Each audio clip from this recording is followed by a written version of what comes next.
Так, ночь прошла, печка высохла на щадящем температуре.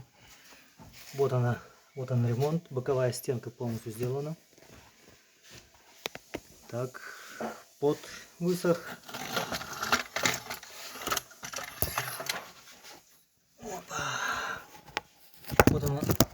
Опа. Вот оно отверстие. Работает в обе стороны. Сюда работает и туда работает. В разных режимах. Сейчас приготовил загрузку. Буду все это дело поджигать.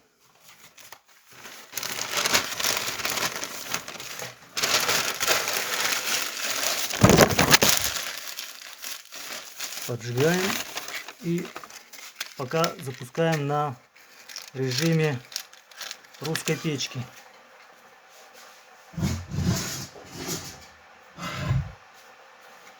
Классический режим русской печки, как он горит во всех русских печках.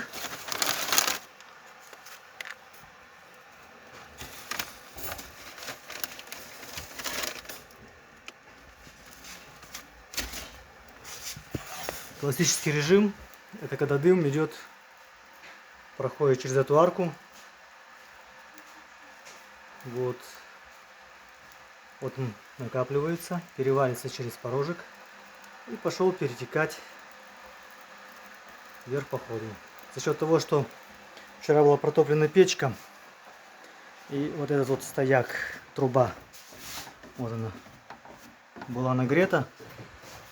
Вот эта открытая задвижка, тяга русской печки хорошая. То есть не в смысле тяга самой печки, а тяга дымохода над русской печью. Потому что это разные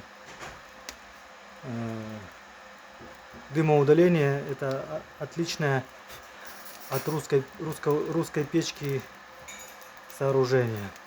Вот они разомкнутый контур вот идет. Вот. Сейчас она все разгорится. Я буду запускать работу печи вот на это отверстие. Вот мы сейчас видим, как хорошо все это весело горит.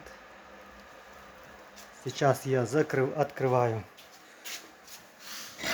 отопительный щиток, закрываю русскую печку. И вот дым пошел, видите, перетекает потихонечку в то отверстие.